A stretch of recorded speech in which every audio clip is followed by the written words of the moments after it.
Hello everyone. तो इस video में अपन डिटेल की समरी डिस्कस करेंगे। मैंने समरी शॉर्टेस्ट फॉर्म में बनाने की कोशिश करी और सब कुछ कवर करते हुए ये समरी 5 पेजेस की बनी है। ठीक है, इसमें जहाँ जहाँ पर इंडेक्स में हमारे पूरे सी फाइनल एफ आर में डिटेल का जिक्र होता है वो मैंने यहाँ पे सब कुछ कवर करने की कोशिश आपके लिए करी है। ये PDF आपकी प्रिपरेशन में काफ़ी हेल्प कर सकती है जब आप डिटेल को रिवाइज कर रहे हो। चलिए अपन फटाफट से इस PDF को गो थ्रू करना स्टार्ट करते हैं और चलिए स्टार्ट करते हैं। एक सेकेंड। सबसे पहले टैक्स एक्सपेंस क्या होता है? टैक्स एक्सपेंस होता है current tax plus deferred tax. Current tax plus deferred tax. Current tax क्या होता है? जो कि इनकम टैक्स के प्रोविजन के हिसाब से अपन टैक्स कैलकुलेट करते हैं, जो अपन डायरेक्ट टैक्स सब्जेक्ट होता है हमारा उसमें अपन पढ़ते हैं। It is made through either PNL और OCI depending on the item on which it is created. जिस आइटम पे करंट टैक्स क्रिएट हो रहा है उस आइटम पे डिपेंड कर रहा है कि क्या उस आइटम से related fair value gain loss, revaluation gain loss PNL में जाते हैं तो करंट टैक्स PNL के थ्रू बनेगा, OCI में जाते हैं तो OCI के थ्रू बनेगा। अब ये PNL में जाते हैं या OCI में जाते हैं ये आप अपने पूरे CA फाइनल FR में आप पढ़ चुके हो। जैसे हमारे इंडेक्स 16 में जिक्र होता है इस चीज़ का, 38 में जिक्र होता है इस चीज़ का, हमारे डिफाइंड बेनिफिट ऑब्लिगेशन इंडेक्स 19 में जिक्र होता है। अलग अलग तरह के इंडेक्स में हमारे अलग अलग जगह पर कहीं पे PNL में जाता है, कहीं पे OCI में जाता है। तो ये डिपेंड करेगा करंट टैक्स किसके थ्रू एंट्री होगी। करंट टैक्स या तो PNL के थ्रू होगी या फिर OCI के थ्रू होगी। चलो ये पे किया जाता है कैश या बैंक से, नॉर्मल सी बात है। डेफर्ड टैक्स क्या होता है? फ्यूचर टैक्स लाइबिलिटीज और असेट्स अराइजिंग बिकॉज ऑफ क्यों temporary differences between carrying amount and tax base. आपने पढ़ा होगा ज़रूर एक ना एक बार इंडेक्स 12, आपको पता होगा कि इंडेक्स 12 में अपन क्या करते हैं, हमारे कैरिंग अमाउंट और टैक्स बेस को कंपेयर करते हैं, उसके अकॉर्डिंग अपन डिटेल कैलकुलेट करते हैं और उसकी एंट्री करते हैं। आगे अपन देखेंगे इस PDF में कैसे करते हैं। Detail is reversed in future. आज का बनाया हुआ डिटेल फ्यूचर में जाके रिवर्स होगा, यानी अगर अपना आज एक एंट्री करते हैं तो वो एंट्री फ्यूचर में जाके रिवर्स होगी। चलिए, rate by which DTL will be created. किस टैक्स रेट से मैं क्रिएट करूंगा डिटेल? रेट इनेक्टेड और substantively enacted by the end of reporting period that is before the balance sheet date. आपको क्वेश्चन में रेट दी हुई होगी या फिर ये लाइन लिखी हुई होगी, रेट इनेक्टेड और substantively enacted by the end of reporting period. उस वाली टैक्स रेट से अपने को क्या करना है, डिटेल कैलकुलेट करना है। कैसे करते हैं अपन डिटेल? जो हमारा टेम्पररी डिफरेंस होता है उसको अपन मल्टीप्लाई करते हैं टैक्स रेट से। तो ये कौन सी रेट लेते हैं उसकी बात यहाँ पे करी गई है। कौन सी लेते हैं? रेट इनेक्टेड और substantively enacted by the end of reporting period that is before balance sheet date. चलिए एक बेसिक ब्रीफ से कंसेप्ट एक टेबल के थ्रू बिल्कुल मिनिमम कंसेप्ट क्या होता है डिटेल का। एक होता है डिडक्टेबल टेम्पररी डिफरेंस, एक होता है taxable temporary difference. Deductible temporary difference में DTA बनता है, टेम्पररी टैक्सेबल डिफरेंस में DTL बनता है। ठीक है, it is a future tax saving, it is a future tax payment. समझ में आ गई बात? यानी अगर टैक्सेबल टेम्पररी डिफरेंस है तो फ्यूचर में टैक्स पे होगा, डिडक्टेबल टेम्पररी डिफरेंस अगर DTA बन रहा है तो क्या है, फ्यूचर की वो टैक्स सेविंग है। बेसिक सी बात, ये पूरे इंडेक्स का आप एक तरह से इसको कह सकते हो समरी है, याद रखने के लिए, समझने के लिए, कि ये चीज़ में काफ़ी कंफ्यूज होते हैं। डिडक्टेबल टेम्पररी डिफरेंस में क्या बनता है, DTA बनता है। ध्यान से, ये क्या है, सेविंग है फ्यूचर टैक्स की। टैक्सेबल टेम्पररी डिफरेंस DTL क्या है, फ्यूचर टैक्स पेमेंट। अब इसको हम कैलकुलेट कैसे करेंगे, ध्यान से देखिए कैसे करेंगे। टेम्पररी डिफरेंस मैंने आपको बताया, एक होता है टैक्सेबल टेम्पररी डिफरेंस, एक होता है deductible temporary difference. Taxable temporary difference में DTL बनता है, इसमें DTA बनता है। ठीक है, कंडीशन कब बनता है, अपन चेक करेंगे क्या कैरिंग अमाउंट ऑफ असेट। अपन दो चीज़ें चेक करते हैं इस इंडेक्स में, आपको पता होगा, आपने पढ़ा होगा ज़रूर। ये वीडियो ये अज्यूम करके बनाई जा रही है कि आपने एक बार इंडेक्स 12 पढ़ रखा है, अपन सिर्फ रिवाइज कर रहे हैं, फास्ट फॉरवर्ड में समरी पढ़ रहे हैं। चलो अपन क्या कंपेयर करते हैं, कैरिंग अमाउंट और टैक्स बेस को कंपेयर करते हैं। अगर carrying amount of asset is more than tax base of asset, या फिर carrying amount of liability is less than tax base of liability. उल्टा, मैं तो कहता हूं आपको, आप सिर्फ एक ये चीज याद रख लो बस, सिर्फ ये, बाकी सब उसका उल्टा है। सिर्फ ये आप इतना याद रख लो बस, carrying amount of asset is more than tax base of asset तो क्या बनेगा, DTL बनेगा। बाकी सब इसका उल्टा। भाई जब असेट में अपन मोर देन देख रहे हैं, लाइबिलिटी में लेस देन देखेंगे, बात खत्म, DTL हो गया। DTA में क्या करूं मैं, carrying amount of asset is more than tax base check कर रहा हूं DTL के लिए। DTA में क्या करूंगा, लेस देन चेक करूंगा। तो अगर आप सिर्फ ये एक एंट्री याद कर लेते हो, इन चारों में से अगर आप कोई भी एक एंट्री याद कर लेते हो, आपको बाकी की 3 ऑटोमेटिक याद हो जाएंगी। समझ में आ गई बात? तो अपन कैरिंग अमाउंट और टैक्स बेस को कंपेयर करेंगे। कैरिंग अमाउंट अगर कम है, अगर carrying amount of asset is more than tax base है तो अपन क्या बनाएंगे, DTL बनाएंगे। Carrying amount of asset is less than tax base है, अपन क्या बनाएंगे, DT बनाएंगे। लाइबिलिटीज का बिल्कुल रिवर्स। चलिए नेक्स्ट चीज, recognition and reversal of DTA देख लेते हैं, कैसे रिकॉग्नाइज करेंगे अपन DTA को। मैंने आपको बताया था जैसे अपन करेंट टैक्स लाइबिलिटी को PNL या OCI से रिकॉग्नाइज करते हैं, वैसे ही अपन DTA को भी PNL या OCI से रिकॉग्नाइज करेंगे और रिवर्स करेंगे डिपेंडिंग ऑन कि वो किस आइटम पर बन रहा है। चलो सबसे पहला हमारा डीटीए, डीटीए यानी डेफर्ड टैक्स असेट, एक असेट क्रिएट हो रहा है, असेट डेबिट होता है, लाइबिलिटी क्रिएट हो रही है, लाइबिलिटी क्रेडिट होती है, बाकी वही टैक्स एक्सपेंस पीएनएल या ओसीआई, टैक्स एक्सपेंस पीएनएल या ओसीआई, बिल्कुल सिंपल। रिवर्सल, रिवर्सल का क्या मतलब, रिवर्स कर दो एंट्री, बिल्कुल रिवर्स कर दी, टैक्स एक्सपेंस टू डीटीए या फिर डीटीएल टू टैक्स एक्सपेंस। इस तरह से हमारा रिकॉग्निशन और रिवर्सल भी हो गया, बिल्कुल बेसिक सी एंट्री। चलो नेक्स्ट, डीटीए का recognition principle, deferred tax asset का रिकॉग्निशन प्रिंसिपल अपन पढ़ रहे हैं, डेफर्ड टैक्स लाइबिलिटी का नहीं, डेफर्ड टैक्स असेट का बस। चलो, ideally deferred tax asset is recognize when future taxable profits are anticipated by the entity. ठीक है, ये हमारी आइडियल सिचुएशन है, नॉर्मल सिचुएशन। लेकिन रिकॉग्निशन ऑफ डीटीए अगर लॉसेस एंटिसिपेट कर रही है एंटिटी, एंटिटी को लगता है कि आगे जाकर के अपने लॉसेस होंगे, तो कैसे करेगी recognize DTA. Case one, tax planning strategy is implemented by the entity. अगर एंटिटी ने कोई टैक्स प्लानिंग स्ट्रेटेजी इंप्लीमेंट कर रखी है, क्वेश्चन में दिया हुआ होगा आपको कि टैक्स प्लानिंग स्ट्रेटेजी एंटिटी ने इंप्लीमेंट करी है और इस टैक्स प्लानिंग स्ट्रेटेजी की वजह से इतने प्रॉफिट्स हो सकते हैं अपने को फ्यूचर में। चलिए, तो अगर tax planning strategy is implemented by the entity, if total tax deductible temporary difference, deductible temporary difference क्या होता है, जिसपे अपना डीटीए बनता है। देखिए ऊपर एक बार चेक कर लीजिए आप टेबल, डिडक्टेबल टेम्परेरी डिफरेंस मतलब डीटीए, डीटीए की तो अपन बात कर रहे हैं। चलो, if total tax deductible temporary difference is more than anticipated profits that can be earned by the tax planning strategy, then DTA will be recognized only up to those anticipated profits। ये line समझ में नहीं आई, कोई बात नहीं। 10, ये वाली line पढ़ लो। 10, DTA will be recognized on formula total DTD, total taxable deductible difference। ध्यान से कौन सा अमाउंट कंपेयर करना है, टैक्स डिडक्टेबल टेम्परेरी डिफरेंस। दूसरा, net profit anticipated because of tax planning strategy, यानी प्रॉफिट, टोटल जो प्रॉफिट हुआ माइनस इंप्लीमेंटेशन कॉस्ट, अगर उस स्ट्रेटेजी को लगाने के लिए कोई लगी तो नेट प्रॉफिट मेरे को कितना मिला उस स्ट्रेटेजी को इंप्लीमेंट करके। तो total taxable deductible temporary difference और net profit anticipated because of the tax planning strategy implementation, उसको इंप्लीमेंट करके मेरे को कितना प्रॉफिट मैं एंटिसिपेट कर रहा हूँ कि भाई साहब अगर मैं इसको इंप्लीमेंट करूँगा तो मुझे इतना प्रॉफिट हो सकता है, वो एंटिसिपेशन। या फिर टोटल डिडक्टेबल टेम्परेरी डिफरेंस, उसमें से जो भी लोअर होगा, चलो लोअर तो मैंने सिलेक्ट कर लिया, क्या ये डीटीए नहीं, इस लोअर पे टैक्स रेट अपन अप्लाई करके डीटीए बनाएंगे। क्या लिखा मैंने, 10 DTA will be recognize on कौन से अमाउंट पर मैं डीटीए बनाऊंगा, अमाउंट को मैं टैक्स रेट से मल्टीप्लाई भी तो करूंगा। ये गलती हो सकती है आपकी एग्जाम में, अमाउंट तो मैंने यहाँ पे लोअर ले लिया, क्या ये लोअर डीटीए का अमाउंट है, नहीं, ये वो अमाउंट है जिसमें मैं टैक्स रेट अप्लाई करके डीटीए कैलकुलेट करूंगा। ये हमारा केस 1 हो गया। केस 2, टैक्स प्लानिंग स्ट्रेटेजी नहीं है या फिर बोथ टैक्सेबल टेम्परेरी डिफरेंस और डिडक्टेबल टेम्परेरी डिफरेंस एग्जिस्ट कर रहे हैं एंटिटी में। आपको क्वेश्चन में दिख जाएगा कि दोनों है। क्या करेंगे अपन, रिकॉग्नाइज डीटीए ऑन अमाउंट, किस अमाउंट पर, यानी किस अमाउंट को मैं मल्टीप्लाई करूं टैक्स रेट से, up to the amount of deductible temporary difference. Deductible temporary difference क्या होता है, हमारी टैक्स सेविंग होती है, ऊपर वाली अपन ने टेबल में पढ़ा था। Where there is a corresponding TTD tax payment, that is deferred tax liability recognized normally, simple। ये तो अपन DTA की बात कर रहे हैं बस, तो deferred tax liability तो नॉर्मली अपन रिकॉग्नाइज कर लेंगे। DTA में क्या करेंगे, steps. Step 1, check whether there is any taxable temporary difference to be reverse in that year. एक पर्टिकुलर ईयर में अपन चेक करेंगे कि क्या DTD के अगेंस्ट क्या कोई TTD है, इस पे अपन डेफर्ड टैक्स असेट बनाते हैं, ये बात अपने को पता है। अपन जब भी कोई टैक्स प्लानिंग स्ट्रेटेजी नहीं होगी या फिर क्वेश्चन में आपको taxable temporary difference and deductible temporary difference दोनों दे रखे हैं, तो अपन डीटीए कैसे कैलकुलेट करेंगे। देखो डीटीएल, वापस मैं कह रहा हूँ डीटीएल की बात अपन इस टॉपिक में नहीं कर रहे हैं, अपन इस टॉपिक में बात कर रहे हैं सिर्फ डीटीए के रिकॉग्निशन प्रिंसिपल की। तो डीटीएल तो नॉर्मली बनेगा, इसकी तो बात ही खत्म। डीटीए में कैसे बनाऊंगा, सबसे पहले step 1, check whether there is any taxable temporary difference to be reverse in that year. Step 2, if answer of step 1 is yes कि हाँ टैक्सेबल टेम्परेरी डिफरेंस है, देन कैलकुलेट डीटीए ऑन कौन से अमाउंट को मैं मल्टीप्लाई करूं tax rate से, lower of TTD and DTD in that year. ठीक है, लेकिन अगर answer of step 1 is no, then no DTA in that year. Again DTL normally recognize होगा, डीटीए में कैसे रिकॉग्नाइज करूंगा, इस केस 2 के लिए सबसे पहले मैं चेक करूंगा कि क्या जिस डीटीडी के अगेंस्ट मेरे को डीटीए बनाना है, जिस डीटीडी के लिए मुझे डीटीए बनाना है, क्या उसके अगेंस्ट कोई टैक्सेबल टेम्परेरी डिफरेंस है। अगर है तो मैं डीटीए बनाऊंगा ऑन लोअर ऑफ, क्या ये लोअर डीटीए का अमाउंट है, नहीं, इसको मल्टीप्लाई करूंगा मैं टैक्स रेट से। लोअर कौन सा lower, taxable temporary difference and deductible temporary difference in that year, और एक एक ईयर का मैं चेक करूंगा।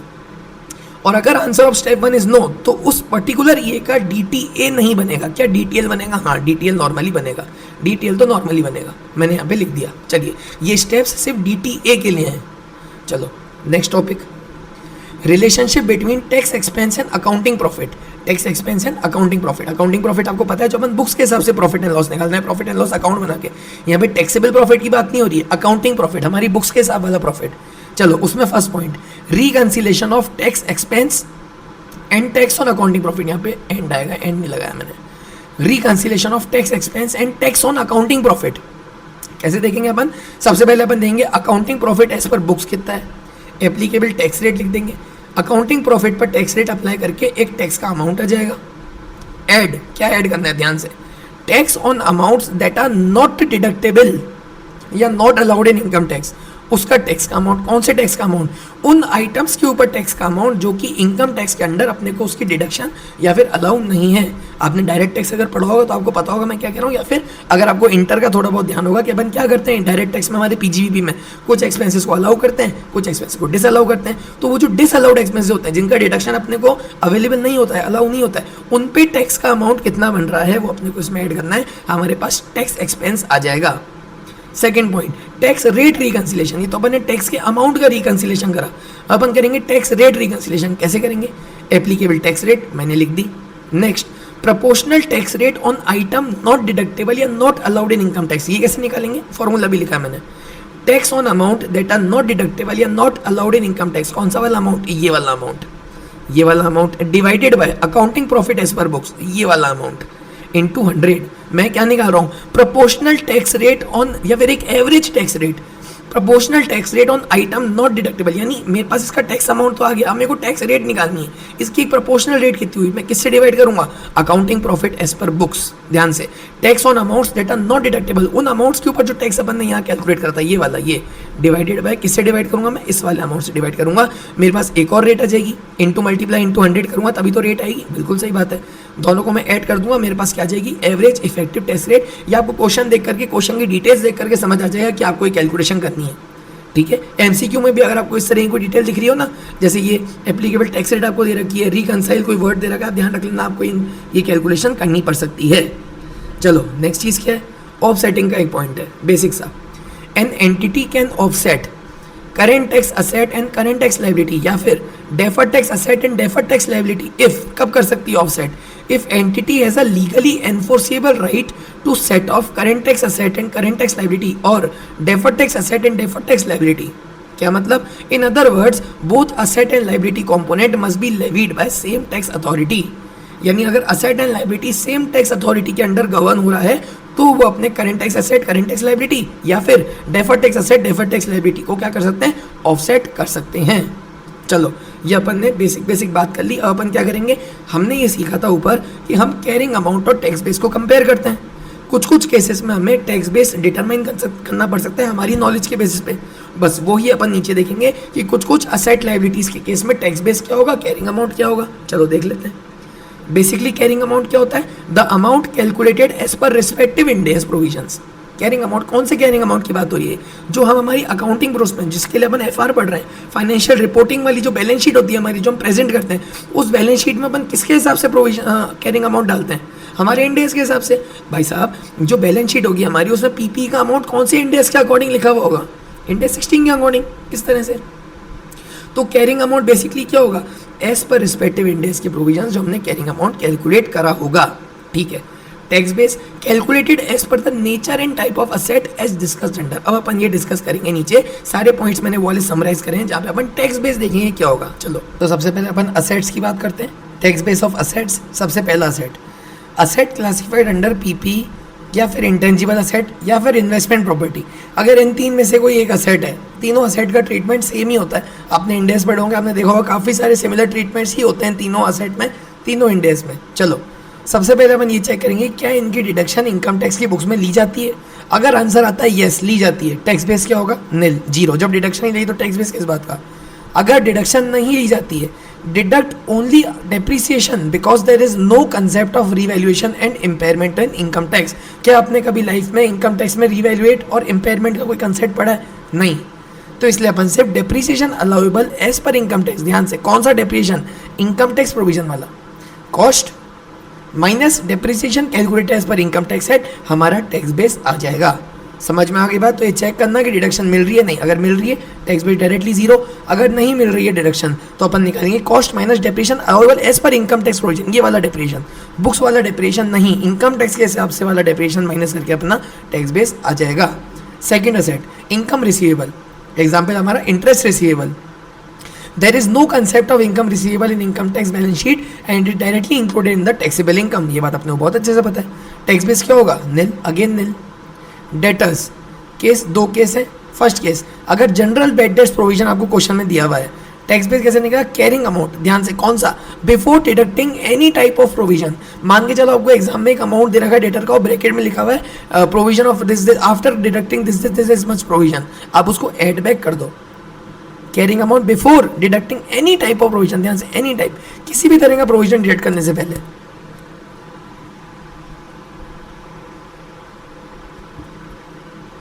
तो अगर जनरल बेड डेट प्रोविजन आपको क्वेश्चन में दिया हुआ है तो डेटर्स का क्या अमाउंट होगा, टैक्स बेस का carrying amount before deducting any type of provision. अगर स्पेसिफिक बेड डेट प्रोविजन है क्या होगा, कैरिंग अमाउंट वही before deducting minus specific bed date provision, ध्यान से। तो आपको क्या चेक करना है, जनरल बेड डेट प्रोविजन है या फिर स्पेसिफिक। चलो next, share securities, tax base क्या होगा, कॉस्ट। लोन गिवन, हमने किसी को लोन दिया तो हमारा क्या है, असेट है। Any asset whose economic benefits are not taxable, उससे निकलने वाले जो हमें पैसा मिलेगा उससे वो पैसा टैक्सेबल नहीं है, या फिर किसी भी तरह का दूसरा असेट, कोई भी अदर असेट, टैक्स बेस क्या होगा, कैरिंग अमाउंट। कैरिंग अमाउंट ही क्या होगा, उसका टैक्स बेस बन जाएगा। चलो अपन ने असेट्स का देख लिया, लाइबिलिटीज का देख लेते हैं। Generally tax base is the carrying amount of liability. अपने को क्या चेक करना है, related expense will be deducted, क्या उस लाइबिलिटी से रिलेटेड एक्सपेंसेस का डिडक्शन क्या वो एक्सपेंस डिडक्टेड है, क्या उस लाइबिलिटी में से वो एक्सपेंस रिलेटेड एक्सपेंस जो वो डिडक्टेड है। अगर आता है कि येस हाँ इट इज डिडक्टेड, अगर वो डिडक्टेड नहीं है तो अपन टैक्स बेस क्या लेंगे, नील। अगर रिलेटेड एक्सपेंसेस ऑलरेडी डिडक्टेड है क्या लेंगे अपन, कैरिंग अमाउंट। ध्यान से ये तो एक बेसिक ओवरव्यू था, लेकिन अगर अपन अलग अलग लाइबिलिटीज के हिसाब से देखें, ये तो एक बेसिक प्रोविजन था, चलो ये तो एक बेसिक था, इसको रहने दो। अगर अपन अलग अलग लाइबिलिटीज के हिसाब से देखें, ये मेन है यहाँ से जो मैं आपको बता रहा हूँ अब, liabilities that are not tax deductible, penalties fines का इनकम टैक्स डिडक्शन मिलता है हमको, नहीं मिलता। आपने एडीटी पढ़ा होगा, आपको जरूर पता होगा कि पेनल्टीज और फाइन्स का डिडक्शन हमें पीजीबीपी में नहीं मिलता। टैक्स बेस क्या होगा, कैरिंग अमाउंट। लोन लाइबिलिटी, अपन लाइबिलिटीज की बात कर रहे हैं, ऊपर अपन ने लोन देने की बात करी थी, हमारा सेट, अब हो सकता है अपन ने लिया हो, किसी से बोरो किया हो। टैक्स बेस क्या होगा, अमाउंट ऑफ लोन टेकन, ठीक है। Third, income received in advance, वो वाली कौन सी थी, अपन ने पे कर दिया था, इनकम इंटरेस्ट रिसीवेबल था हमारा, उसमें इनकम रिसीवेबल थी, हमारा सेट था। यहाँ पे क्या है, इनकम रिसीव्ड इन एडवांस, पहले से अपने को इनकम रिसीव हो गई, काम करना बाकी, वो क्या होती है, हमारी लाइबिलिटी होती है। टैक्स बेस क्या होगा, नील। प्रोविजंस में अपन क्या चेक करेंगे, case one, provision is deductible at the time of settlement या पेमेंट। अगर प्रोविजन डिडक्टेबल है टैक्स बेस क्या होगा, नील। अगर provision is not deductible tax base क्या होगा, कैरिंग अमाउंट। किसका कैरिंग अमाउंट, उस प्रोविजन का कैरिंग अमाउंट। समझ में आ गई बात। तो इस तरह से अपने को अलग अलग लाइबिलिटीज है, अदर लाइबिलिटीज में सेम कैरिंग अमाउंट, जैसे अदर असेट्स में कैरिंग अमाउंट था, अदर लाइबिलिटीज में भी टैक्स बेस क्या हो जाएगा, कैरिंग अमाउंट। तो मैंने आपके लिए असेट्स और लाइबिलिटीज अलग से समराइज करने की कोशिश करी कि अलग अलग असेट्स लाइबिलिटीज में अपन टैक्स बेस किस तरह से कैलकुलेट, अपन सारी बात किसकी कर रहे हैं, टैक्स बेस की बात कर रहे हैं। समझ में आ गई। कैरिंग अमाउंट का क्या, फिर कैरिंग अमाउंट तो वही ना जो अपन ने इंडेक्स के हिसाब से कैलकुलेट करा, ऊपर मैंने बताया था आपको फर्स्ट लाइन। चलो नेक्स्ट, दो आइटम ऐसे हैं जिसपे हमेशा डीटीएल बनता है, ओ सॉरी डीटीए बनता है। DTA will be calculated on following two items, कौन से, item with a tax base but no carrying amount. Carrying amount नहीं है लेकिन टैक्स बेस है, कैरिंग अमाउंट नहीं है मतलब carrying amount zero. Tax base कैसे निकालूंगा, मैंने बोल तो दिया टैक्स बेस है, लेकिन क्या है tax base, total amount minus deduction allowed in income tax in current year. इसके लिए मैंने आपके लिए एक एग्जाम्पल भी लिया है, मान लो इन कॉर्पोरेशन एक्सपेंसेस हैं, इनकर हुए ₹1 लाख के, incorporation expenses are allowed in 5 equal annual instalments, यानी 5 साल में अलाउ होगा इनकम टैक्स में। यानी अभी इन करंट ईयर में कितना हो गया होगा, 20,000 हो गया होगा, 1 lakh divide by 5, carrying amount हमारा जीरो है। टैक्स बेस कितना है, total amount 1 lakh minus deduction allowed in income tax in current year, कितना मिला 20,000 का, टैक्स बेस कितना आ गया हमारा 80,000 आ गया। इस 80,000 पर डीटीए बनेगा, यानी इसको टैक्स रेट से मल्टीप्लाई करेंगे। और दूसरा income tax carry forward losses, इस पर हमारा क्या बनेगा, हमेशा डीटीए बनेगा। चलो इंडेस 7 में भी एक जगह डीटी डीटीएल की बात होती है। जब अपन इनडायरेक्ट मेथड से बनाते हैं ना कैश फ्लो स्टेटमेंट्स, उसमें ऑपरेटिंग एक्टिविटीज में अपन वर्किंग कैपिटल चेंजेस लगते हैं, बस वहाँ पे डीटीए डीटीएल का रेफरेंस आता है। जैसे अगर इंक्रीज इन डीटीए 2 साल का कैश फ्लो स्टेटमेंट आपने पढ़ा हुआ होगा, अपने को 2 साल की इन्फॉर्मेशन दी हुई होती है, अपन कंपेयर करते हैं, लेस कर देंगे अपन इंक्रीज इन डीटीए, ऐड कर देंगे डिक्रीज इन डीटीए, ऐड कर देंगे इंक्रीज इन डीटीएल, लेस कर देंगे डिक्रीज इन डीटीएल। समझ में आ गई? बेसिक सी बात, आपने इंडेस 7 पढ़ा होगा, आपको ये बात समझ में आ गई होगी। इनडायरेक्ट मेथड की बात कर रहा हूँ, ऑपरेटिंग एक्टिविटीज में वर्किंग कैपिटल चेंजेस यहाँ पे अपन चेक करते हैं, अपने को डीटीए डीटीएल के भी वहाँ पे चेंजेस देखने होते हैं। चलो नेक्स्ट इंडेस में जहाँ पे डीटीए डीटीएल का रेफरेंस आता है हमारा Ind AS 102 share based payment transaction, जिसमें कैरिंग अमाउंट क्या होता है? निल। टैक्स बेस क्या होता है? Cumulative employee benefit expenses based on intrinsic value of option. Cumulative अभी तक के जितने एम्प्लॉय बेनिफिट एक्सपेंसेस हो चुके, रिकॉग्नाइज हो चुके based on intrinsic value of option, हमेशा इस पे क्या क्रिएट होगा? डीटीए क्रिएट होगा। बिल्कुल क्लियरली ध्यान रखना, हमेशा डीटीए क्रिएट होगा। किस पे? शेयर बेस्ड ट्रांजेक्शन पे, ईसॉप वाले पे। DTA created will be reversed in the year of exercise of option because tax benefit will be available. Tax benefit कैसे? जब एक्सरसाइज कर लेंगे एम्प्लॉय ऑप्शन तो हम उन्हें क्या देंगे? शेयर्स देंगे, हमारी तरफ से जाएगा, हमारी तरफ से जाएगा, तो उसका जो जाएगा उसका अपने को बेनिफिट मिलेगा, टैक्स बेनिफिट। तो उस ईयर में डीटीए जो अपन अभी बनाएंगे उसको अपन क्या कर देंगे? रिवर्स कर देंगे। ये हमारी इंडेस 102 की बात हो गई, जिसमें अपने को क्या ध्यान रखना होता है? कैरिंग अमाउंट निल और tax base cumulative, cumulative employee benefit expenses based on intrinsic value of option. चलो इंडेस 7 की बात अपन ने कर ली, इंडेस 102 की बात अपन ने कर ली। नेक्स्ट इंडेस 103, हाँ इसमें थोड़ा सा ज़्यादा है। यहाँ पर कैरिंग अमाउंट क्या होगा? ये बात तो अपने को बहुत अच्छे से पता है कि अपन कैरिंग अमाउंट और टैक्स बेस को कंपेयर करते हैं, तो हर जगह अपन वही देख रहे हैं। कैरिंग अमाउंट क्या होगा? Fair value of net assets. Tax base क्या होगा? या तो गिवन सेपरेटली अपने को अलग से क्वेश्चन में दिया हुआ हो सकता है, अगर नहीं दिया हुआ हो तो जो भी कैरिंग अमाउंट अपने को बैलेंस शीट में दिख रहे हैं नेट एसेट्स के, उन्हीं को टैक्स बेस मान लेना। ध्यान से, इंड AS 12 में अपन 2 चीज़ों को कंपेयर करते हैं, एक कैरिंग अमाउंट, एक टैक्स बेस। कैरिंग अमाउंट क्या होगा इस केस में? Fair value of net assets, ठीक है। टैक्स बेस क्या होगा? या तो वो गिवन होगा, नहीं तो जो कैरिंग अमाउंट बैलेंस शीट में दिए हुए हैं उन्हीं को टैक्स बेस मान लो। जो कैरिंग अमाउंट बैलेंस शीट में दिए हुए that is not this carrying amount. Confuse मत होना, मेरे को पता है आप कंफ्यूज नहीं होगे, स्टिल कभी कभी मैं हो जाता था, इसलिए वो बता रहा हूँ बस मैं आपको, ठीक है। तो कैरिंग अमाउंट और टैक्स बेस अपन कंपेयर करते हैं। इंडेस 12 में 103 का कैरिंग अमाउंट क्या होगा? Fair value of net assets. और टैक्स बेस क्या होगा? या तो गिवन होगा क्वेश्चन में अलग से, नहीं गिवन हो तो आप जो बैलेंस शीट दी हुई है कैरिंग अमाउंट वाली, उन कैरिंग अमाउंट्स को ही टैक्स बेस मान लेना।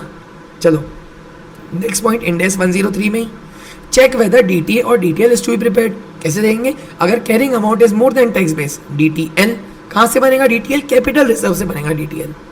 अगर डीटीए बन रहा है कहाँ से बनेगा? गुडविल से बनेगा। कैसे बनेगा? जो temporary difference into tax rate. कौन सी टैक्स रेट? एक्वायरी कंपनी की टैक्स रेट। ध्यान से, बिल्कुल नेक्स्ट है, एक्वायरी के टैक्स लॉ जुरिस्डिक्शन के हिसाब से अपन देखेंगे। इसलिए टेम्परेरी डिफरेंस जो क्रिएट होगा, जो भी टेम्परेरी डिफरेंस क्रिएट होगा उसको अपन tax rate of acquiree company से मल्टीप्लाई करेंगे। अगर दोनों क्वेश्चन में दी हुई है तो tax rate of acquiree company से ही मल्टीप्लाई करके आना। एक्वायरी कंपनी के टैक्स लॉ जुरिस्डिक्शन के हिसाब से अपन अकाउंटिंग करेंगे। ये कैरिंग अमाउंट और टैक्स बेस, कौन से कैरिंग अमाउंट और टैक्स बेस लिखे हुए यहाँ पे, मैं उम्मीद कर रहा हूँ आपको पता है ये बात, स्टिल मैं मेरी संतुष्टि के लिए बोल दूँ, ये वाला कैरिंग अमाउंट और ये वाला टैक्स बेस। समझ में आ गई? चलो नेक्स्ट पॉइंट 103 में include the above calculated DTA DTL in identifiable net assets।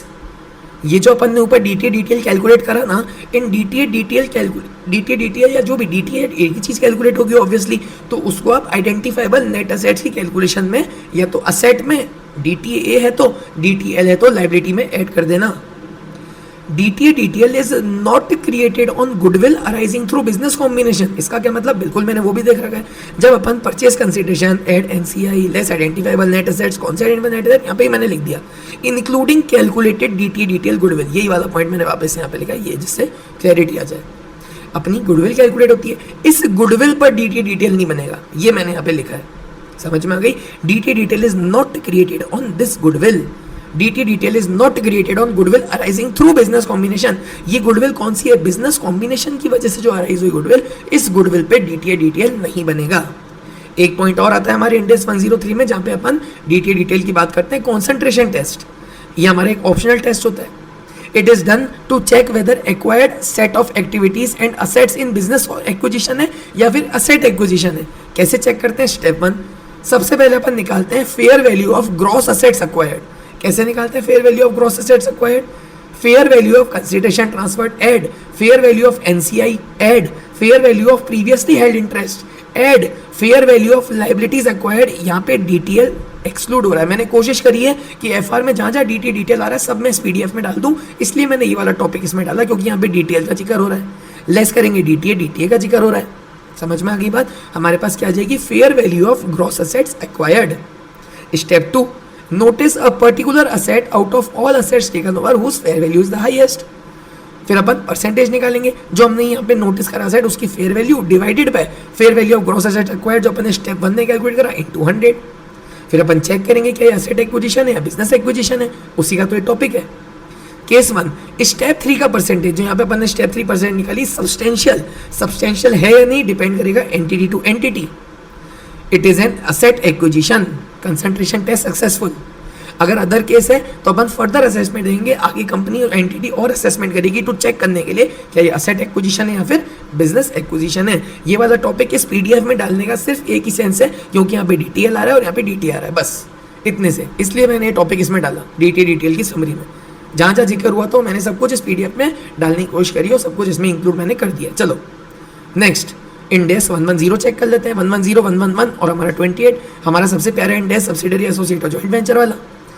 First point important, in case of subsidiary, सिर्फ सब्सिडरी के केस में, यहाँ पे एसोसिएट जॉइंट वेंचर नहीं है, सिर्फ subsidiary, since the parent control the dividend policy of the subsidiary and timing of reversal of temporary difference, this ये main चीज, DTA will not be recognised. Subsidiary के केस में डीटीए रिकॉग्नाइज नहीं होगा, आपको पता होगा ये बात, रिवाइज भी हो गई अपनी। Next point, carrying amount of investment in subsidiary, इसमें कैरिंग, भाई हर चीज में अपन टैक्स बेस और कैरिंग अमाउंट चेक कर रहे हैं। कैरिंग अमाउंट कैसे निकालूंगा मैं इसमें? कॉस्ट ऑफ इन्वेस्टमेंट, मेरा ओरिजिनल कॉस्ट ऑफ इन्वेस्टमेंट जिसमें मैंने सामने वाली कंपनी में इन्वेस्ट करा, एड या लेस कर दूंगा शेयर ऑफ प्रॉफिट लॉस, मेरे पास उसका कैरिंग अमाउंट आ गया। टैक्स बेस क्या होगा? ये वाली कॉस्ट ऑफ इन्वेस्टमेंट, ये वाली कॉस्ट ऑफ इन्वेस्टमेंट, सिंपल।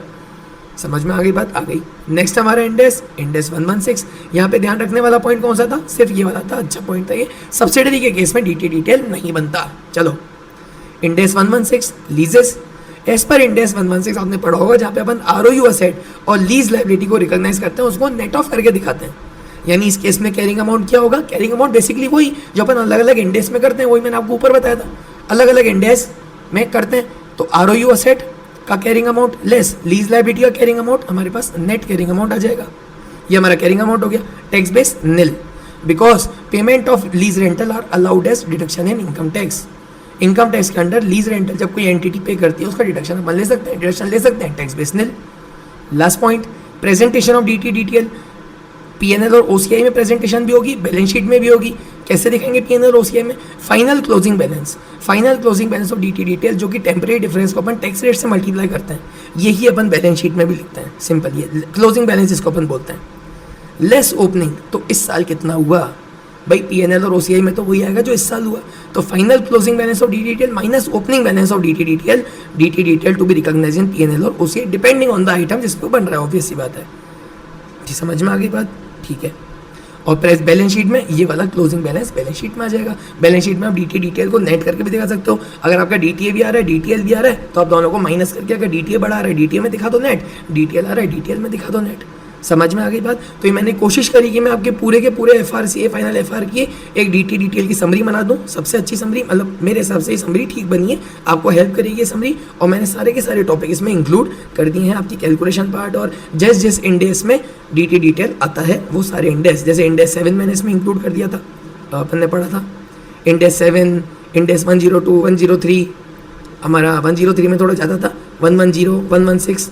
ठीक है, समझ में आ गई बात? तो मैं उम्मीद करूंगा ये पीडीएफ आपके लिए हेल्पफुल थी। एक गो थ्रू भी कर लिया अपन ने इस पीडीएफ वीडियो में। ये पीडीएफ आपको टेलीग्राम चैनल पे मिल जाएगी, डिस्क्रिप्शन में लिंक मिल जाएगा। सपोर्ट कीजिएगा, सब्सक्राइब कीजिएगा और शेयर कीजिएगा, कमेंट कीजिएगा कैसी लगी video. Thank you so much.